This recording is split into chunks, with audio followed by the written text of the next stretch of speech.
Let's talk about a color painting exercise that's going to make you better. And guess what? We're only going to need 3 colors. So let's dive in.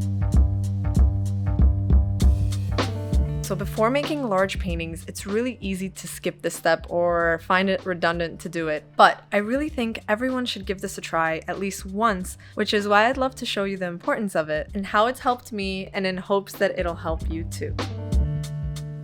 For this exercise, we're gonna need a painting medium. I recommend acrylic or gouache or oil. Today, I'll be using acrylic gouache for demo purposes. You're also going to need some paper or a panel for the exercise itself and to complete the artwork.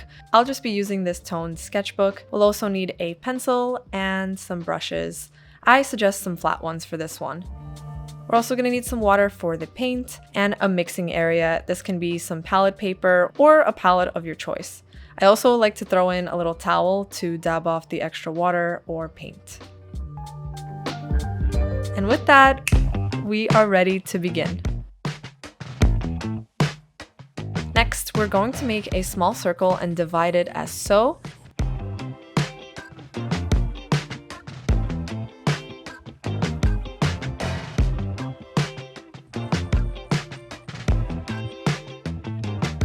So we're going to select 3 primary colors.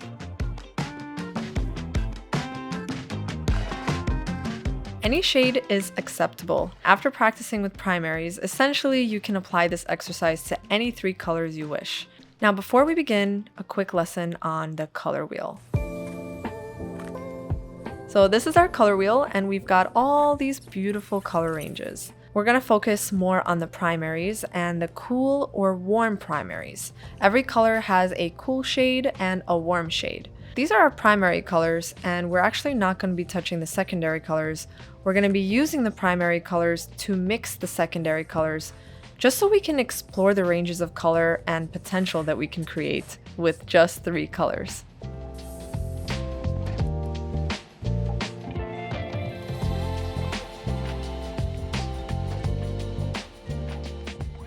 We're going to start with laying in our primaries in a little triangle, and then we're going to mix in that middle value, basically mixing the yellow and the red, and then adding a little bit of yellow to create that middle section between those two. Essentially, we're mixing in that secondary color and then adding a little bit of yellow in between that section, and then the section in between the orange and the red will have a bit more red.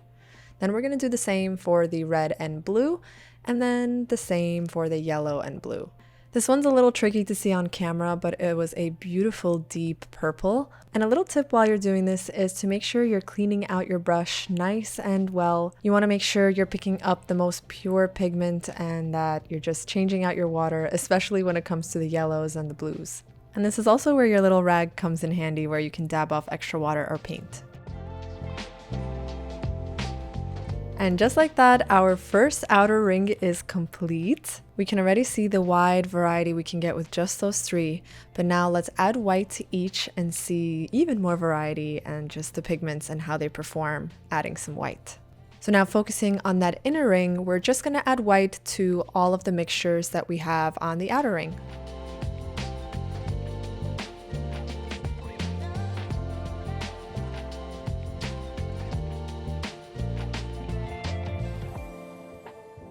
So with these 3 primaries, we just mixed this whole beautiful wide range of color.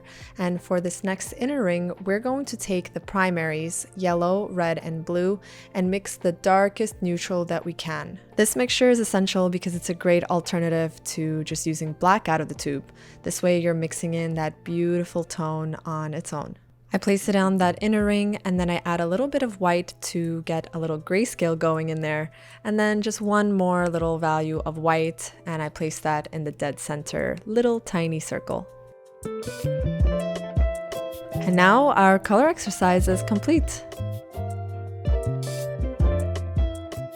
So in case you didn't know this, master painters, illustrators actually use these techniques and these exercises to just go back and forth, play with different color palettes, and that helps them apply it to larger paintings and just so they can really get to know colors and their ranges. And sometimes we really don't need a full color palette. Sometimes we do, But most of the time, a limited palette is more than enough, and it allows you to really have a constraint. That way you can apply it to all of your artworks, and then you actually get a feel into the colors that you love and the emotion that you want to evoke into your paintings. So in my opinion, it's a win-win. Here are some examples of some incredible artists that have showed lots of skill, hours of practice, tons and tons and hundreds of different color studies and practicing this exercise so that they can come up and explore the color palettes that's going to best serve their paintings.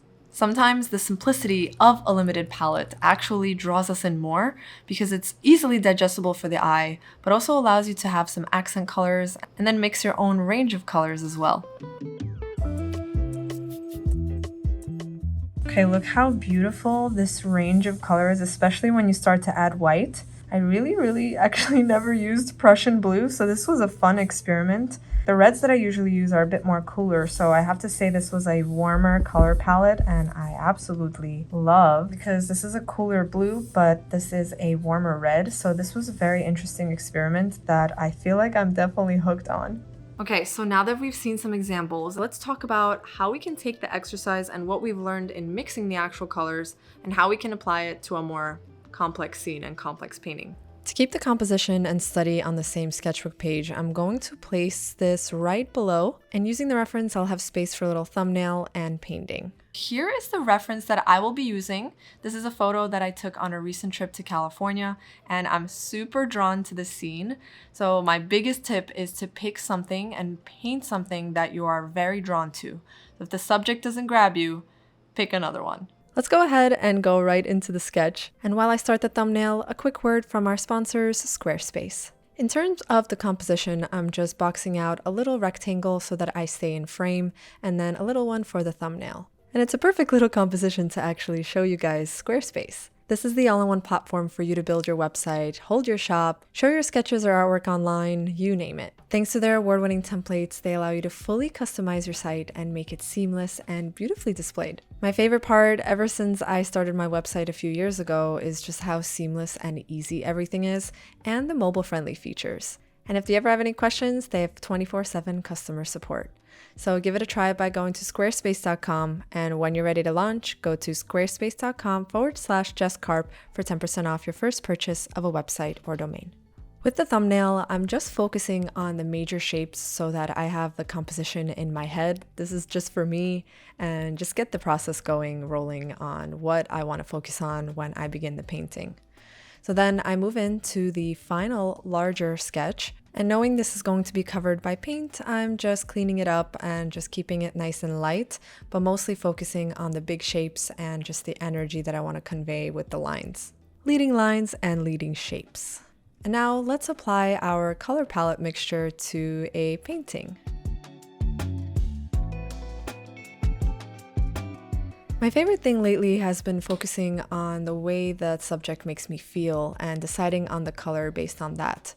I started blocking in the big shapes and then layering in the sky and just focusing on the major lines that I see before going into any of the details. So I'm making sure that the whole area is covered with paint and value before I start carving out those details. What really helps me with that is starting off with a larger flat brush and then working my way down to a smaller brush as I go on.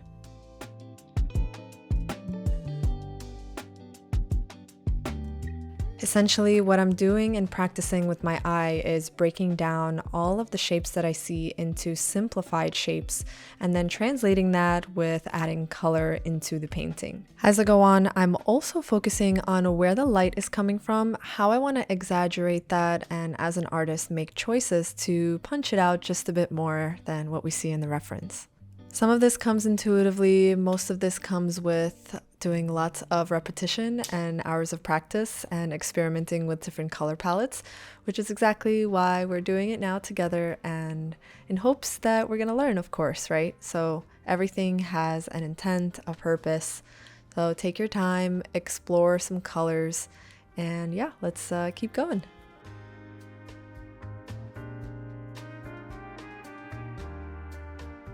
As the painting evolves, I take my darkest dark and I mix that using some of the blue and the red, and I added that into the darker sections of the painting. And then I go back and I cut into the shapes with some of the lighter paints. And here in this painting, I emphasize the shadows and the kind of grays in a purplish gray, which I really loved, and it was a lot of fun to actually see that come to life. And as I'm putting in these little traffic signs and just like the one-way sign, it was really cool to use like a darker blue and darker gray. And this tree bush in the very front in our foreground, it kind of leads the eye into the lightest part of the reference where I wanted to convey that the light is coming through. So that one I was able to desaturate some of the paint and add its complement to then get that looking as interesting and as more contrast as possible.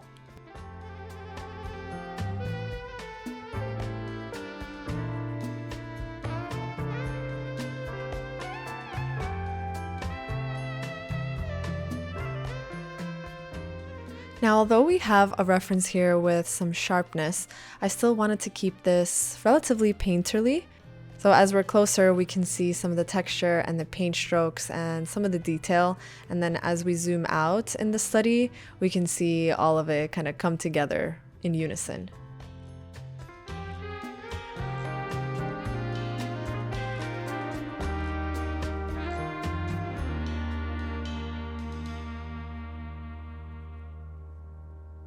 Okay, everybody, check out the finished result. I am so happy with the way it came out. Yeah, this is super cool. And even as someone who's practiced color palettes before, I learned so much today in this whole practice. So I highly recommend. Give this a try and be sure to tag me over on my Instagram. I would love to see what you guys create. I have to say that I'm super excited to dive deeper into the psychology of color. I think I'm gonna go run off and try 2 more color palettes and make a painting of a similar reference to then compare which one is which. So let me know if you guys would want to see the process on that. Now, just for the fun of it, I want to give you guys a few other little color exercises you can do that are also going to make you better. So let's talk about those. I highly recommend doing one of these. If you've never done one of these, this is a grayscale. You just take white and black, ivory black or Mars black, whichever black that you have. You can explore all the different ones to also see the different color variations. And then you're going to mix 1, 2, I have 7, but you can make it up to 8 or 9 or 6. However you feel is a good number for you, but you're just going to mix from light to dark, and this is going to really get you a great value range. And this is one of the exercises, and I stand by this exercise for sure, to make you better and just to understand the values. You can do this in any medium, and it's definitely something I highly recommend. Okay, the next one is you can also just do little color studies in monochromatic formats and just lay out a little swatch. Lay out the swatch and make a bright color palette. Maybe try one that's a little bit more desaturated and make little studies on your composition in your sketchbook that's going to allow you to practice and also put in some exercises as well. Okay, and the last color exercise is something you may have seen on my channel, but I'm still gonna mention it really quick, is to practice the Zorn palette. He just uses these colors up at the top and black, and then he's able to mix this beautiful wide variety of color. And this is the portrait that I made experimenting with that color palette. I definitely wish I had tried this earlier. So if you have the opportunity, I have the video up on my channel. Go watch it right now, give it a try. Let's get better, let's improve. And yeah, those are just a few extra little bonus color exercises that you can do at home. Feel free to practice them, and I hope you found it helpful. I will see you guys in the next one. Bye.